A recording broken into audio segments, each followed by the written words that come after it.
Good evening, ladies and gentlemen.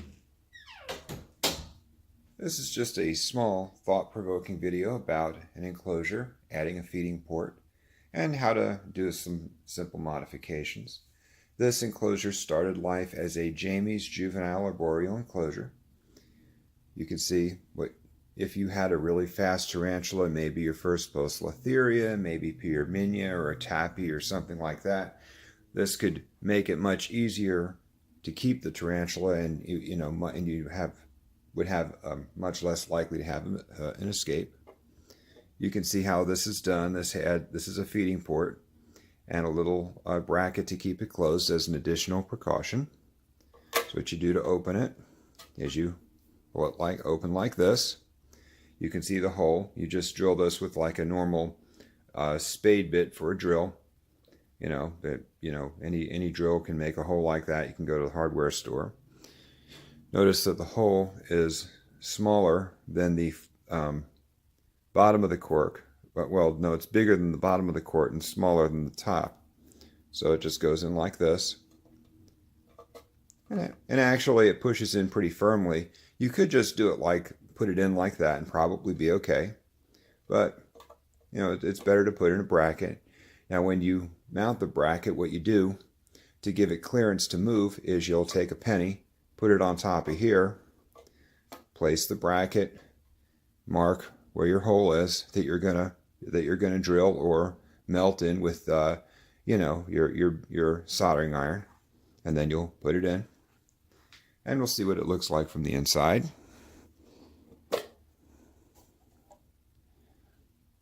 Let's see. Okay, you can sort of see what it looks like from the inside here.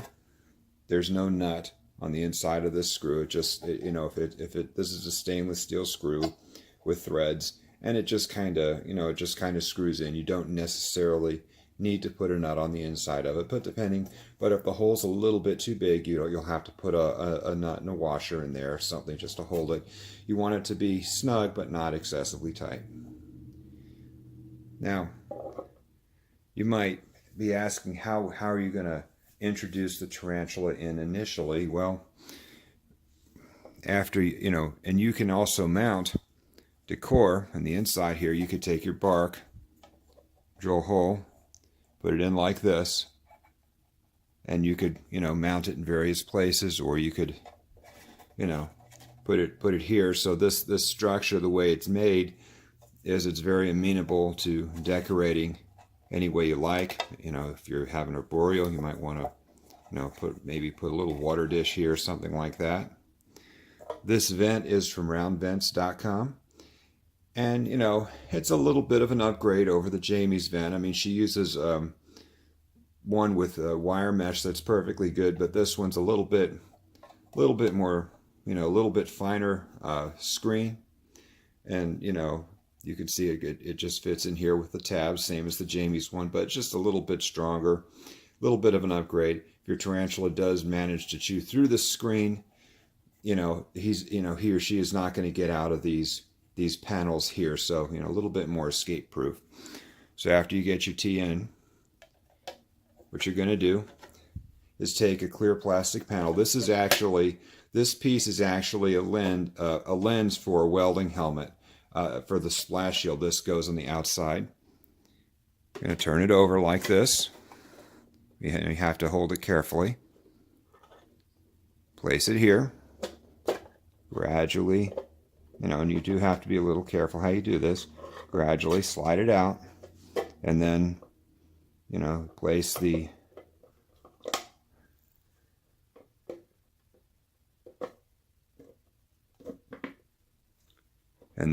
just place the top of the enclosure onto the bottom. And so that's a possible way to rehouse it, without, and obviously, of course, you're going to be holding it with two hands and not holding it with one hand and one with the camera there. So, it's important with enclosures to have lots of clarity and lots of visibility, because this is how you see your spider. This is how you enjoy it.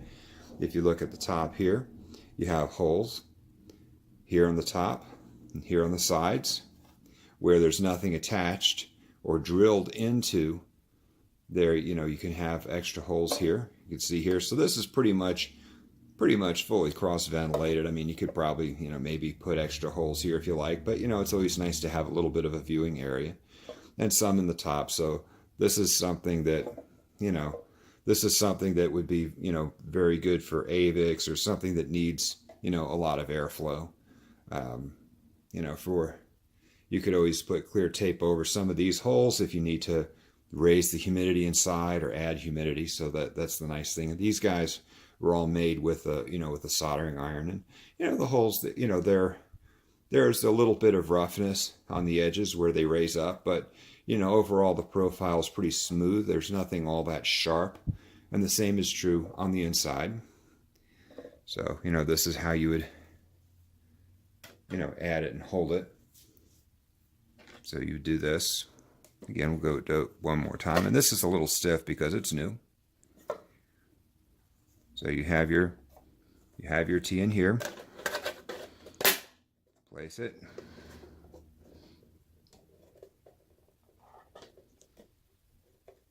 And this is something you would want to practice doing before you bring your tarantula home. And you'll fit it in like that, and you can see that it goes in very nicely. So you feed and water your tarantula. Just take it here. Put in your feeder with your tongs. You might ask, well, how do you fill a water dish through that little hole? Well, you can use something like this. What you do here, this draws the water in. Push the button. You introduce it. Now the water's held. Take your thing off. You could stick it through a hole like this. Do your water. Or if your holes are a little too small, squirt it in this way. Just depends on how you set it up and where the water dish is. But overall, this is just kind of a nice little modification to an enclosure. Of course, if you get the bare amic box, you could do the same thing. You'd have to get, and you can get you can go to the hardware store and get circular attachments and cordless drills, and make a hole. I don't really have to do a tutorial on that.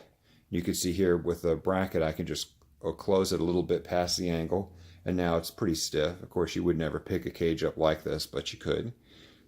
You could always use this to have a string or guy wire or whatever, and you could use this to as an additional safety precaution to keep the enclosure from being knocked over as well. And you just have it there, so if something moves it might rock a little bit, but it won't fall over if that's what you like to do. So hopefully this stimulates some thought, and this may help somebody maybe deal with your first fast arboreal or something that you're or maybe even a very young OBT. Of course, you'd have to rehouse it unless it's a dwarf species.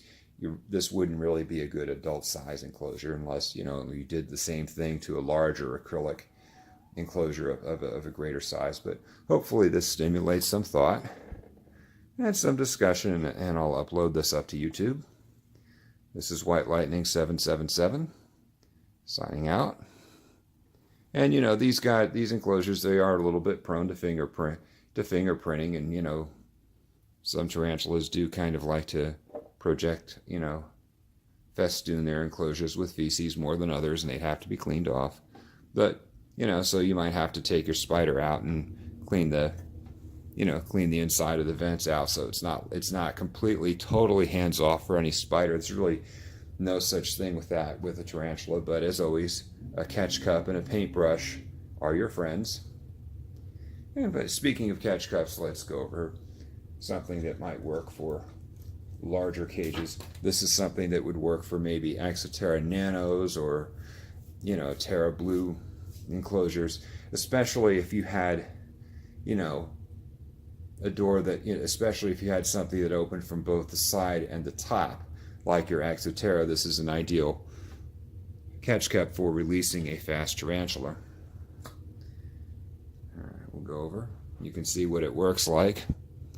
You have two strings. Now, the first thing you have to do when you make this is to burn the hole in with a soldering iron and maybe make some here with a pin. This gives adequate ventilation, so if you need to have the tea in here for a little while, maybe you set up your cage, or even something happens, you can put them in here and again introduce a little, maybe even have a paper towel on the bottom and introduce a little bit of water if you need to. So he can survive in here for a couple of hours. First, after you make your holes, you take a normal twist tie. This is just for a garbage bag, and you put it in here like this. And the reason you do that is because you don't want the you don't want to pinch any legs or pedipalps when you open this up. So once you put it in the case, see, because here, this surface inside here doesn't pinch any tarantulas, so you'll place your tarantula from the vial or wherever into the bottom piece. Again, same principle. Have your top. Place this down here. And this is really where it, where this clear assembly shines. Then you'll put this into your new tank. You'll take this piece and put it through an upper part of the door. You'll put this piece, somehow anchor it into the bottom or place it through a lower part of a door here, and you might tie this around something or somehow hold it. Then what you're going to do is take the lid off, is detach the lid but don't remove it. You'll hold the bottom piece, pull off the top, set it aside, and now the tarantula can come out at his leisure. And since the string's already outside the enclosure, once he's settled in, you can open your door just a little bit, take these pieces out, and close it very quickly.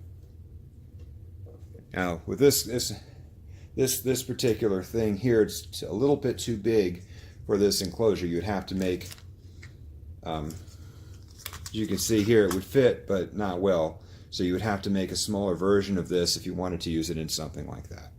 And you'd probably want to put holes, you probably would want to burn a few holes in the bottom level here so you could put your string in.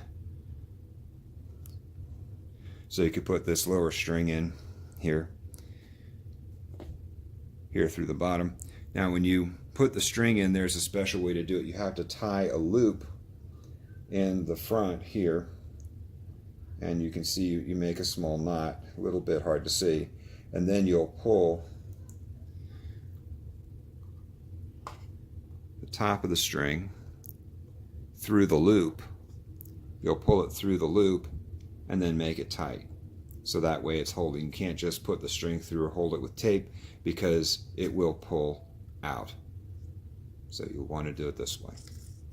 So hopefully, and as always, if you notice with these things, and this is important with tarantulas, you always want to have clarity. Now, it doesn't have to be perfectly clear, but you always want to have clarity, because the whole point of this hobby is visibility. You want to see your spider. You want to enjoy your spider. You want to observe its behavior, so that way when you have to rehouse it or take it out, you're familiar with how it moves and how it acts. And you can't do that if you have, just a, plastic butter, margarine tub or some other type of thing like that. So I'm actually going to put this thing back on my, Poecilotheria striatus enclosure. That way it'll hold in a little bit of humidity for him. Patrick, he's a wonderful tea. Again, this is just how you can add water. Nice thing is you just push the button here, and it sucks the water in. So it does that, and then you can squirt it in. In fact, you can actually see there's actually a little bit of water left in here. I use this to feed my Carabini versicolor. But, it's not too bad. And, of course, you can always wipe the top of this off pretty easily. And I'll just do that when I'm done with the video. So this is White Lightning 777 signing off, and have a good day.